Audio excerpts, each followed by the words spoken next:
Kondisinya stabil, tapi dia harus banyak beristirahat dan jangan terlalu banyak berjalan dulu sampai bengkak di kakinya berkurang, kata dokter dengan suara tenangnya. Dmitrij mengangguk, mengucapkan terima kasih sebelum dokter itu pergi. Pintu kamar tertutup dengan pelan, meninggalkan Dmitrij sendirian bersama Talia. Talia masih terbaring di tempat tidurnya, mencoba menemukan posisi yang nyaman. Tubuhnya lemah dan wajahnya pucat, tetapi mata indahnya yang sendu tetap memancarkan semangat. Dmitrij bahkan ikut membantu membenarkan posisi tidurnya agar lebih nyaman. Talia merasa canggung dengan perhatian besar yang diberikan Dmitrij. Selama ini, Talia tidak pernah merasakan perhatian sebesar itu dari siapapun, dan kini, kekasih kontraknya itu hadir dengan begitu tulus dan setia di sisinya. Dan sayangnya hubungan ini hanya sementara saja dan hanyalah sebuah perjanjian semata. "Bagaimana keadaanmu sekarang?" tanya Dmitrij dengan pelan, dan kemudian duduk pinggir ranjang. Talia tersenyum lemah, berusaha mengabaikan rasa sakit yang menggerogoti tubuhnya. "Sedikit lebih baik," jawabnya, meskipun dalam hatinya dia tahu bahwa itu adalah setengah kebohongan. Hanya dengan kehadiran Dmitrij di sisinya, Talia merasa sedikit lebih kuat. "Seandainya dia benar-benar kekasihku," batin Talia. "Aku senang mendengarnya," kata Dmitrij, memegang punggung tangan Talia. Dia menatap mata Talia, berusaha menyampaikan semangatnya tanpa kata-kata. "Dimi, kau tidak perlu selalu ada di sini. Aku tidak ingin merepotkanmu. Aku tahu kau sangat sibuk di perusahaan. Aku tak masalah jika hanya bersama pelayan saja," kata Talia dengan suara pelan, mencoba menyembunyikan perasaan canggungnya. "Tidak, sebenarnya aku ingin kau di sini," batin Talia mengatakan sebaliknya. Talia semakin ingin mendapatkan perhatian yang besar dari Dmitrij karena ini hanyalah sementara dan memiliki jangka waktu yang tak lama. Selama ini, Talia terbiasa menjalani semuanya sendirian, tanpa ada yang benar-benar peduli padanya. Dmitrij menggelengkan kepala. "Aku akan bekerja dari sini. Semua staf akan meeting di mansion ini mulai nanti siang sampai kau sembuh." Talia merasa hatinya meleleh mendengar kata-kata Dmitrij meskipun dia masih belum sepenuhnya terbiasa dengan perhatian yang diberikan Dmitrij. Selama ini, Talia selalu berpikir bahwa dia harus kuat sendirian, tetapi sekarang, dengan Dmitrij di sisinya, dia merasa beban itu sedikit lebih ringan. "Seandainya ini bukan hubungan pura-pura, aku akan sangat bahagia, Dimi," Talia menggumam dalam hatinya. Talia menatap mata Dmitrij, merasa air mata sudah menggenang di pelupuk matanya namun dia menahannya. Dia merasa begitu dihargai, sesuatu yang belum pernah dia rasakan sebelumnya. Dalam sekejap, semua perasaan canggung itu hilang, digantikan oleh perasaan hangat dan nyaman yang memenuhi hatinya. Talia hanya mengangguk karena jika dia berbicara, maka suaranya akan bergetar karena menahan tangis yang pastinya akan pecah.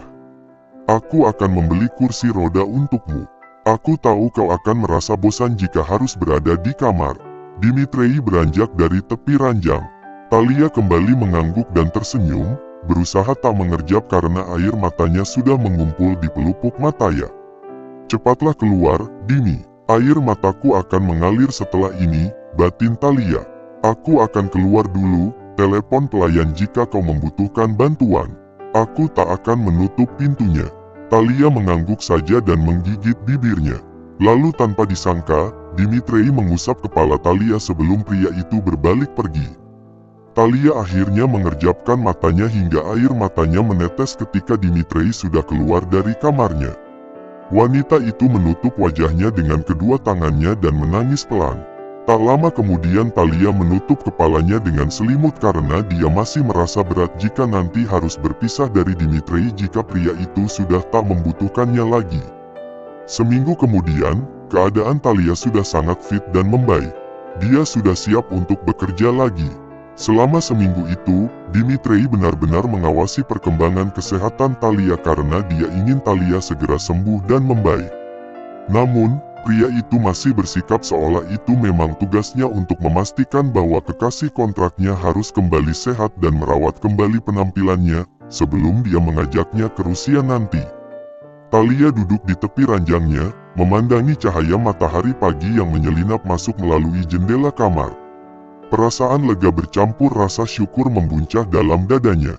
Setelah seminggu penuh ketidaknyamanan dan kekhawatiran, kini tubuhnya kembali penuh energi. Dimitrei yang berdiri di pintu, tersenyum tipis melihat perubahan tersebut. Dia berjalan mendekat, membawa segelas susu hangat yang telah ia siapkan. "Bagaimana keadaanmu pagi ini?" tanya Dimitrei, meletakkan gelas itu di meja kecil di samping tempat tidur. Talia menoleh dan tersenyum. "Jauh lebih baik, aku merasa sehat kembali, terima kasih."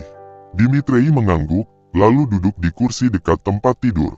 Dia telah menghabiskan banyak waktu di sana selama seminggu terakhir, mengawasi, memastikan bahwa Talia mendapatkan semua yang ia butuhkan untuk cepat pulih.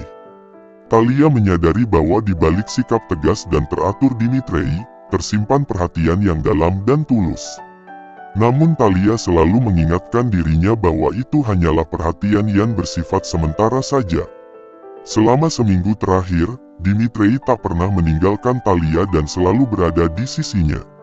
Dia memastikan bahwa Talia minum obat tepat waktu, makan makanan bergizi, dan beristirahat cukup. "Dimi, aku benar-benar berterima kasih untuk semuanya," kata Talia, suaranya penuh kehangatan. "Kau telah melakukan lebih dari yang seharusnya." Dimitrei tersenyum tipis, namun segera menutupinya dengan canda. "Itu hanya tugas seorang perawat yang baik." Talia tertawa lirih mendengar candaan langka dari sang big boss. Hari itu, Talia mulai bersiap-siap untuk kembali bekerja. Talia merasa tidak sabar untuk kembali ke rutinitasnya. Setelah makan pagi, Dimitrei dan Talia pergi ke perusahaan bersama. Perjalanan itu terasa seperti ritual kecil, sebuah transisi dari masa pemulihan kembali ke kehidupan normal. Di dalam mobil, keduanya berbicara tentang rencana hari itu, pekerjaan yang harus diselesaikan, dan bagaimana Talia akan menangani semuanya. "Jangan terlalu memaksakan diri," kata Dimitrei saat mereka tiba di depan gedung perusahaan. "Jika merasa lelah, langsung katakan padaku. Aku akan mengantarmu pulang kapan saja." Talia mengangguk, "Aku akan baik-baik saja. Terima kasih, Dimi." Lalu Dimitrei menggandeng Talia dan mereka masuk bersama ke lobi. Talia berharap hari ini akan berjalan lancar baginya, tanpa hambatan berarti. Meskipun tangan mereka sudah sering bersentuhan tapi tetap saja membuat dada Talia selalu berdebar dibuatnya. Para pegawai melihat kedatangan mereka yang tampaknya semakin mesra dan tak terpisahkan. Dimitrei bahkan sampai mengantar Talia ke ruangan divisinya dan di ruangan tanpa sekat itu, kolega Talia menyambutnya dengan hangat. Apalagi ada Dimitrei di sisinya, tentu saja itu membuat semua pegawai tampak langsung bersikap hormat pada Talia. "Aku pergi dulu, nanti kita makan siang bersama seperti biasanya," kata Dimitrei. Talia mengangguk dan tersenyum pada sang bos. "Ya, nanti aku akan ke ruanganmu." "Tidak, aku yang akan ke sini." "See you." Dimitrei berbalik dan pergi dari ruangan itu. Talia pun menuju ke mejanya dan beberapa legawai wanita langsung mengerumuninya. "Kau sakit apa, Talia? Semoga kau sudah membaik." "Hanya terkilir saja, tapi Dimi tak membolehkanku masuk," jawab Talia yang kemudian duduk di kursinya. "Kalau kau perlu bantuan, panggil kami saja, oke?" ucap salah satu pegawai. Talia hanya tersenyum dan mengangguk saja. "Kalian pergilah ke meja masing-masing, Dimi akan marah jika melihat kita bergosip." 5 wanita itu akhirnya kembali duduk di tempatnya dan melanjutkan pekerjaan mereka lagi.